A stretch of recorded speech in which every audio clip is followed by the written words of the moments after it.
All right, so this is lesson 1 of Unit 3, Graphing Polynomial Functions. Our essential question is, how do the key features of a polynomial function help you sketch its graph? Okay, our table of contents.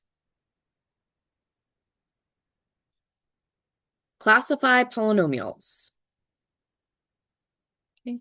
So a polynomial function has multiple terms in it. A term is separated by a plus or a minus sign, so a positive or a negative symbol. So in this case, there are 1, 2, 3, 4 terms. So I have 3x to the fourth, that's one term. X cubed is a second term. 2x squared is another term, and negative 7 is another term. Okay, so negative x cubed, 2x squared, negative 7, and 3x to the fourth. Okay. The degree of my polynomial is whatever my highest exponent is. So in this case, my highest exponent is 4. Okay. So this is also my leading term. 3x to the fourth is my leading term because it's the one that has the highest degree polynomial. And then I'm looking at my leading coefficient. In this case, it's a positive. Okay. At the very end, if you have a number that has no x value or no variable attached to it, that's going to be your y-intercept for the function. Okay. In standard form, our terms are decreasing from our largest exponent value to our smallest exponent value. So in this case, 3x to the fourth minus x cubed plus 2x squared minus 7 is in standard form.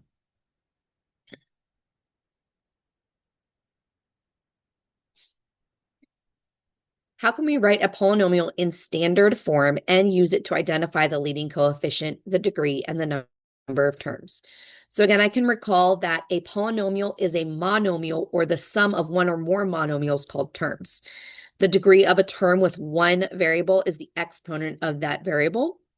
So in this case, negative 4x plus 2x squared minus 16. Negative 4x has a degree of 1 because there's no variable attached to it, or there's no exponent attached to it. 2x squared has a degree of 2, and negative 16 has a degree of 0 because there is no variable and no exponent. Okay. In standard form of a polynomial, I show these terms combined and moved into descending order. So this 2x squared comes out front, followed by the negative 4x minus 16. So in this case, my leading coefficient is 2, and my degree is 2, because again, that's my highest exponent value. Okay. Understand end behavior of polynomial functions.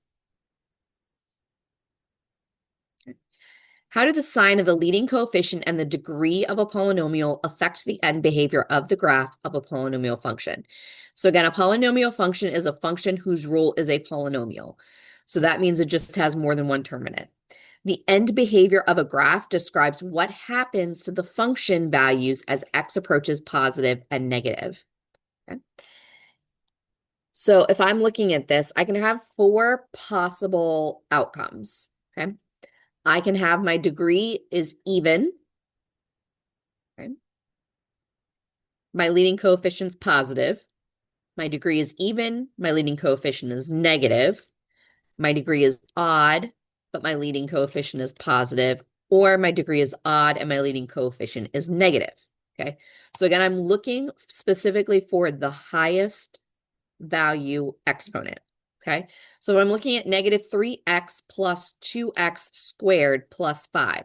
So I have 3x, that's to the first power.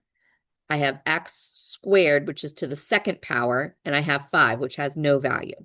So that means 2x squared is going to be my leading coefficient, my leading term. It has an even degree because my degree is 2. 2 is an even number.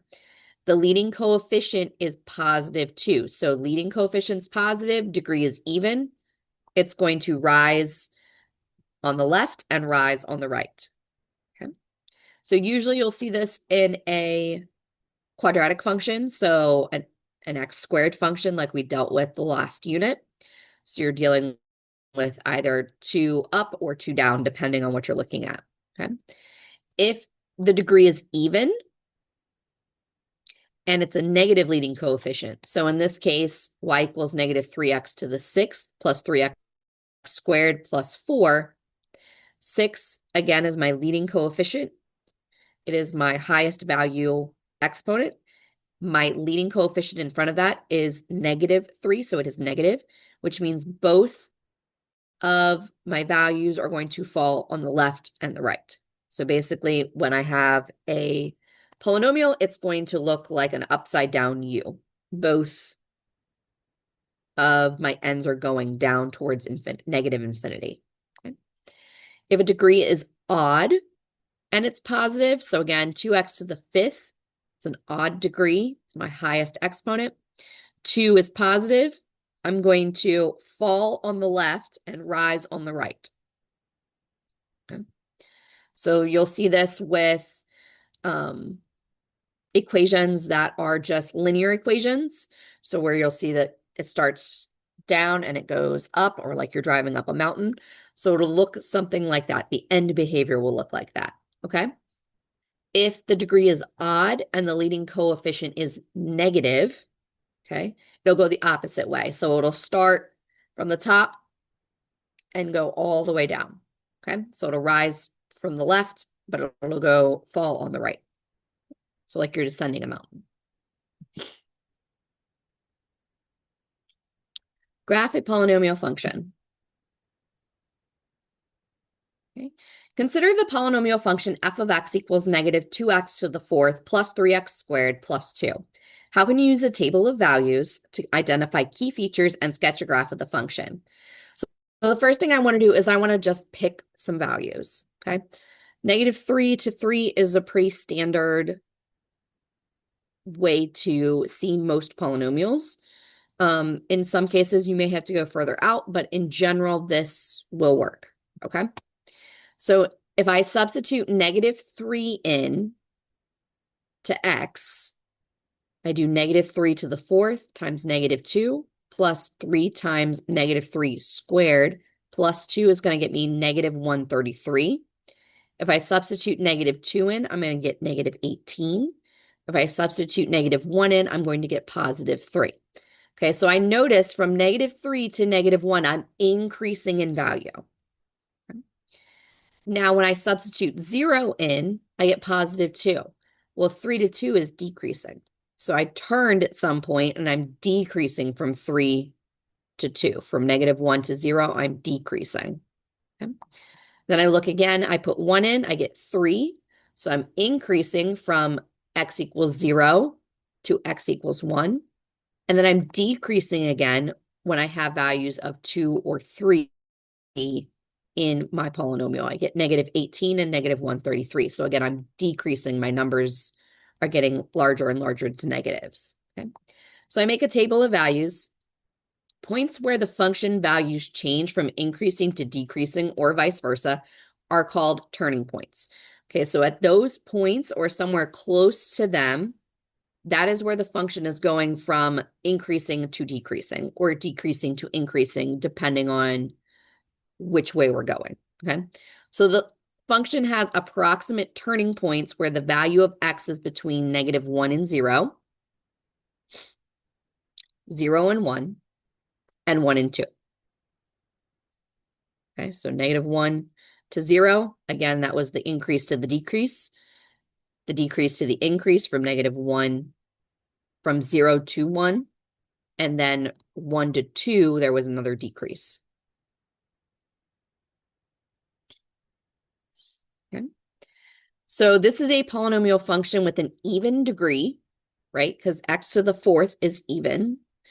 And it's got a negative 2, which means my leading coefficient is negative, which means both of my endpoints are going to point downwards towards negative infinity. Okay, so I can plot the points and sketch the graph with a smooth curve. So if I look here, right, if I was looking at my previous, right, they said here, between negative 1 and 0 was one of my points. So that's between 3 and 2. So between negative 1 and 0, right, there's a turning point. Between 0 and 1, there's a turning point. So -1, 0, 0, 1. So that's where you're seeing these turning points, okay? So we're going to sketch them roughly. Rough sketch of the graph. Okay, and remember that +2, that was my y-intercept, so that's where it's crossing my y-intercept. Okay, so then I sketch, again, my endpoints, right, were negative to negative. So negative infinity, I'm increasing until I get to this turning point up here, decreasing until I get to my next turning point, increasing, and then decreasing again. Okay. In this case, I also have relative minimums and maximums. So a relative minimum is a point where the function has the least value over an interval. So in this case, my relative minimum is at that 0, 2. So where x equals 0, y equals 2. Okay. This is not the complete minimum of my function because my minimums go towards negative infinity. I also have two relative maximums. In this case, they are the maximums of my function. But you could have something that's reverse of this. So where I came down and I went up like that. So at this point, a point where the function has the greatest value over an interval, this function has two relative maximums near -1, 3 and 1, 3. So, and again, we got those points from substituting those values into our function.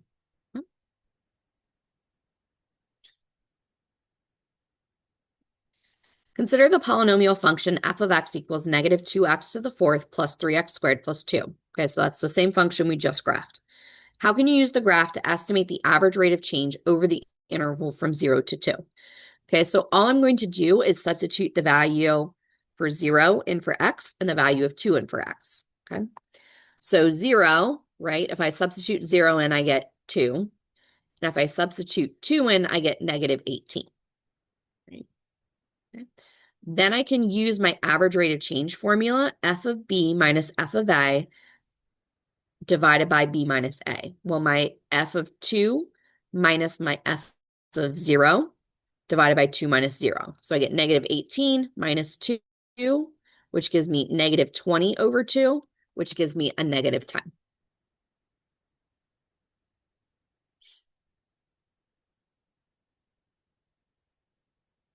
Sketch the graph from a verbal description. Okay, so how can we sketch the graph of the polynomial function f from a verbal description? So I have f of x is positive on the intervals -infinity to -4 and -1 to 4. It's negative on the intervals -4 to -1 and 4 to infinity. And it's decreasing on the intervals -infinity to -2.67 and 2 to infinity. And it's increasing on the interval -2.67 to 2. So I want you to notice something here. Notice that we have some repeating numbers. So in this case, -4 is repeating in both my positive and my negative.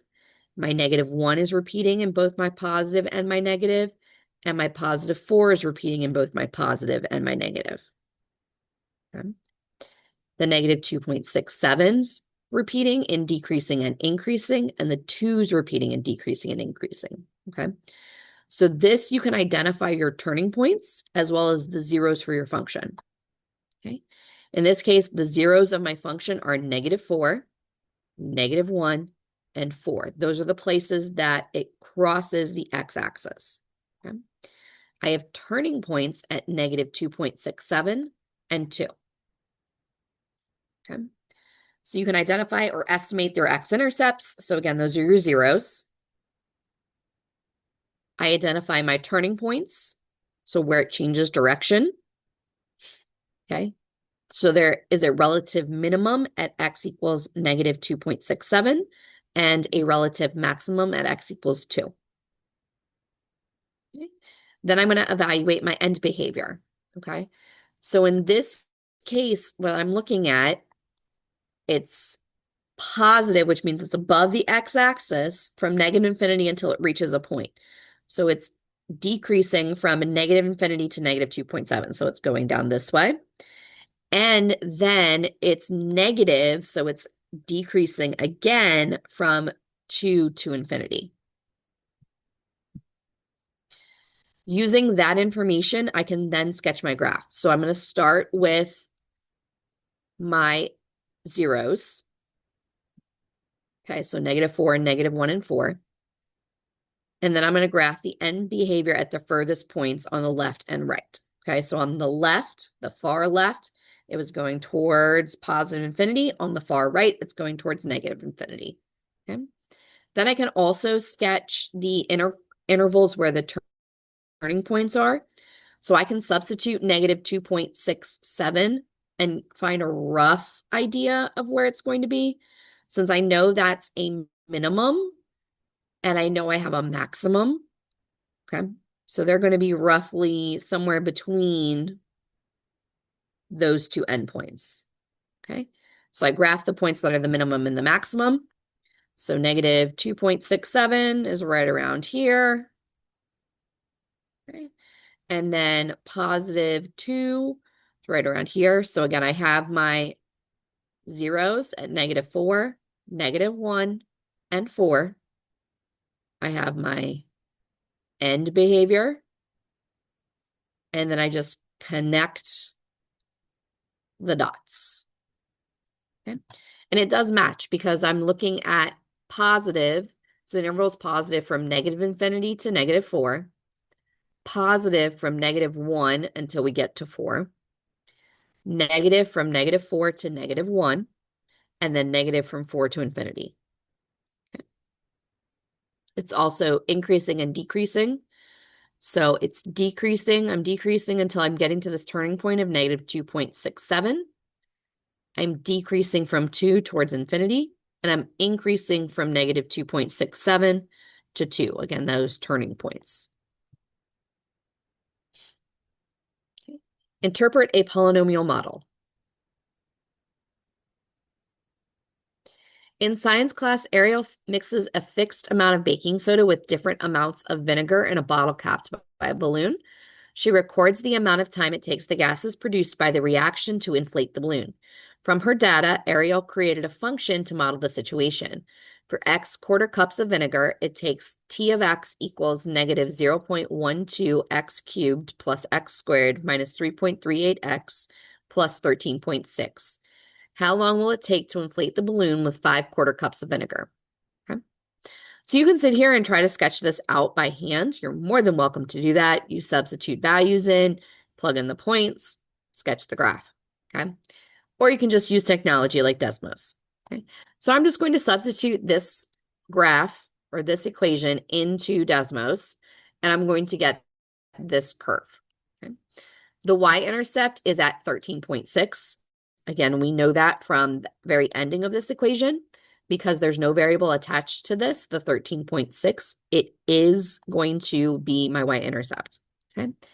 The x-intercept is at 6.7 or about 6.7. You can find this either by looking at the graph or you can substitute 0 in for y and solve for x. It's going to take you a little bit longer. Okay.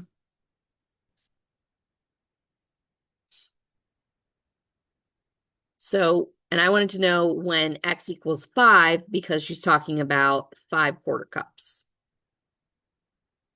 Okay.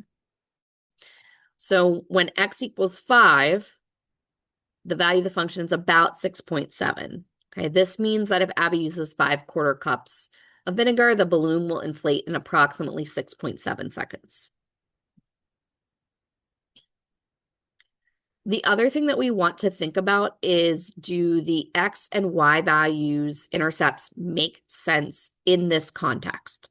Okay, so we understand logically that there are going to be an x and a y intercept for these equations, but does it make sense in the context? So in this case, the x-intercept is 6.7, which means that if I used 6.7 cups of vinegar, the balloon would inflate in 0 seconds. Okay. My y-intercept is 13.6, which means if I didn't put any vinegar in, right, because my X value is 0, the balloon would inflate in 13.6 seconds. Okay? Neither of these make sense, right? It doesn't make sense that a cup would inflate in 13.6 seconds if you didn't add vinegar because there's no chemical reaction there. And it doesn't make sense that it'll inflate in 0 seconds because it's really difficult to actually figure that out. Okay? So neither the x or the y-intercept makes sense in this context. Therefore, we must limit the domain and range when considering this model. Okay. Summary. So in conclusion, again, I've got polynomial functions. So again, I'm looking at my leading term, my degree, my leading coefficient. Standard form is going to be the variables to the exponents, the highest exponents in descending order. You've got relative minimums and maximums. Okay? So that's where it's at a highest point or close to the highest point. Same with your minimum, lowest point or close to your lowest point. Your end behavior, you've got even positives, even negatives, odd positives, and odd negatives. So beware of where your polynomial functions rise and fall on the left and the right. Okay. And that is the end of lesson 1.